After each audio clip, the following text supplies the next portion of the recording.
So, is it actually harder to be a mom today than it was, say, 30 years ago? I mean, really think about that for a second. We've got more resources, more parenting books, more high tech gadgets than ever before, right?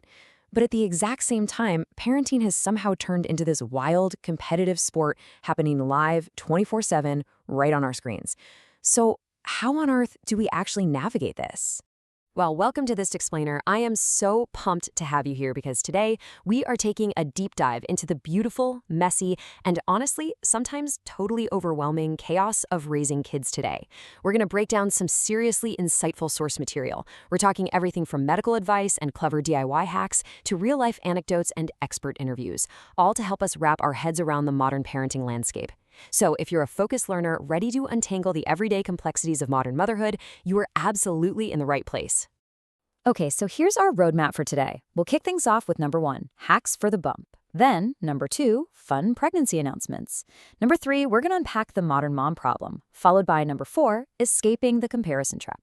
And finally, we'll wrap the whole thing up with number 5, parenting with technology. Okay, let's dive right into this. Section 1, hacks for the bump. The physical realities of pregnancy. Before we even touch on the emotional hurdles of motherhood, we really have to start with the very literal, physical experience of carrying a child. I mean, it's a massive adjustment for your body. In fact, the Singapore General Hospital actually offers clinical advice on something as incredibly basic as getting out of bed safely to prevent back and joint pain. It's wild. You don't just sit up anymore. First, you have to bend your knees before carefully rolling onto your side. Then, you gently tighten your abdominal and pelvic floor muscles. Next, you use your arms to push yourself up into a sitting position. And finally, you move your ankles around to get the blood flowing before you even attempt to stand up. It basically turns waking up into this highly conscious, step-by-step physical routine. But, managing the physical bump isn't just about careful clinical movements. It's also about what you're wearing every day. And I absolutely love the contrast here. On one hand, we have this very careful medical advice, and on the other, we have pure, scrappy mom ingenuity. Check out this brilliant DIY maternity hack where a mom suggests basically just raiding your partner's closet. Because really, who wants to spend hundreds of dollars on maternity clothes you're literally only going to wear for a few months? Turning your man's dress shirt into a comfy, cute outfit is such a perfect example of that practical, on-the-fly problem solving that kicks in the second you're pregnant. Section 2, fun pregnancy announcements, spreading the joy. So once you've figured out how to safely get out of bed and what you're actually going to wear, it's time for one of the absolute best parts, sharing the big news. Finding the right way to break the news, especially to older children, can really smooth out the transition and build a sibling bond early on. Motherhood Diaries put together this incredible list of creative sibling announcements, and they are so good. You could post a literal eviction notice on your toddler's crib, or if they're into superheroes, a sidekick coming soon theme. I personally love the only child expiring sign. It just perfectly hits that blend of sweet and hilarious reality. Or for something a bit softer, a simple chalkboard reading, "Waiting on my bestie." It is all about making that older child feel super involved and excited, rather than, replaced. But let's be real, announcements do not always go exactly as planned, especially when adults are involved. Take the Deitch's family, for example.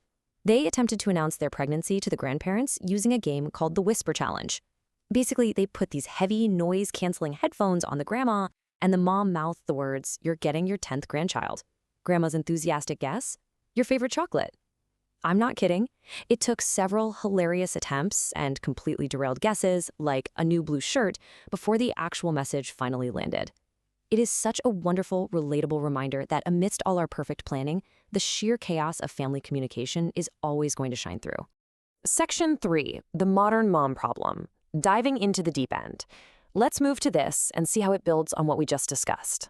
Because once that baby arrives and starts growing, the challenges shift dramatically from the purely physical to the deeply cognitive and emotional. To really understand this, we look at insights from Tara Clark. She's the creator behind Modern Mom Probs. When she surveys mothers about their biggest hurdles, the exact same themes come up over and over again. Loneliness, people-pleasing, and this massive, overwhelming concept known as cognitive labor, or as you might know it, the mental load. It is the invisible, never-ending effort required to just manage a family and run a household. It's remembering the dentist appointments, realizing you're out of milk, keeping track of 3 different school projects, and managing everyone's emotions all at once. It is absolutely exhausting, and it's a massive driver of modern burnout. because it's labor that is almost never seen, let alone thanked. And because that mental load is so incredibly heavy, carving out dedicated me time is not a luxury, it's essential. You literally have to find a way to step out of mom brain. For some, that means totally escaping into a completely different world. Getting lost in a really gripping adult thriller, for instance. Grabbing a novel like Elena Urquhart's The Butcher Game from the fall 2024 Canadian Rights Catalog is sometimes exactly what you need to hit the reset button and give your cognitive labor a much-needed rest. Section 4. Escaping the comparison trap. Social media versus reality. Now this brings us to arguably the most toxic element of modern parenting, and a really direct answer to our opening question about why parenting feels harder today. According to Tara Clark, 9 times out of 10, when moms are asked about their absolute biggest challenge, they say social media comparison. We are constantly bombarded with the expectation, the perfect aesthetic mom. Tara recalls scrolling through Instagram back in the early 2010s, seeing all these picture-perfect blonde moms with their big hats, flawlessly managing their spotless lives. But her reality was entirely different. She was at home, covered in who knows what, navigating a child having explosive, unpredictable toddler tantrums. When you constantly measure your messy, real-world reality against someone else's carefully curated highlight reel, it just breeds this intense feeling of inadequacy. The key is recognizing that parenting is absolutely not one size fits all, and we have to drop these societal shoulds that we unfairly place on ourselves. So the crucial point here is learning how to let go. And Tara offers this incredible piece of advice for recovering helicopter parents. She says you have to step out so that they could step in. As mothers, there's this primal urge to just do everything for our kids, right? We want to cut their meat, tie their shoes, solve every little playground conflict. But if we are constantly stepping in to rescue them, they never, ever get the chance to prove to themselves that they are capable. By consciously stepping back and letting go of the need to perfectly micromanage every single interaction, we actually give our children the vital space they need to build their own self-esteem and confidence. Section 5. Parenting with Technology. Navigating the Digital Age. Now, what's really interesting about this next topic is that if there's one thing that undeniably separates today's parents from those raising kids 30 years ago, it is the absolute omnipresence of screens. It creates this stark generational divide. Tara actually shared a pretty hilarious story about overhearing 2 16-year-old girls in a restaurant. They were expressing pure, absolute shock that back in the 90s, kids went outside and their parents literally didn't know where they were because there were no cell phones. It blew their minds. But today, the reality is sharply different. Tara observes kids leaving school and immediately hunching over their phones like shrimp, instantly scrolling through short-form videos the exact second the bell rings. We are quite literally raising a generation whose brains are being actively rewired by constant 24/7 connectivity. So how do we actually combat this? Well, there are a few clear, very actionable steps we can take. First off, be incredibly intentional about phone usage. Tara actually gave her 12-year-old son a totally stripped-down phone. It literally only makes calls and has a single chess app. That's it. No social media, no web browser. Second, you really must model good screen behavior yourself. I mean, you can't exactly tell your kids to put their phones away if you're the one constantly answering work emails at the dinner table, right?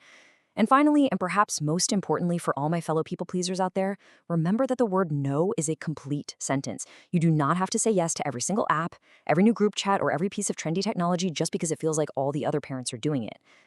Wow. Okay, we have covered a lot of ground today. From the exact physical steps to safely roll out of bed with a bump, to managing that invisible mental load, all the way to setting firm boundaries around screens.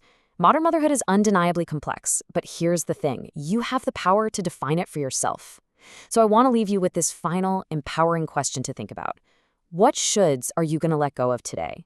Which impossible expectation are you going to finally drop to make room for your actual real life? Thank you so much for joining me for this explainer, you guys. I had a blast, and I absolutely can't wait to dive into our next topic with you.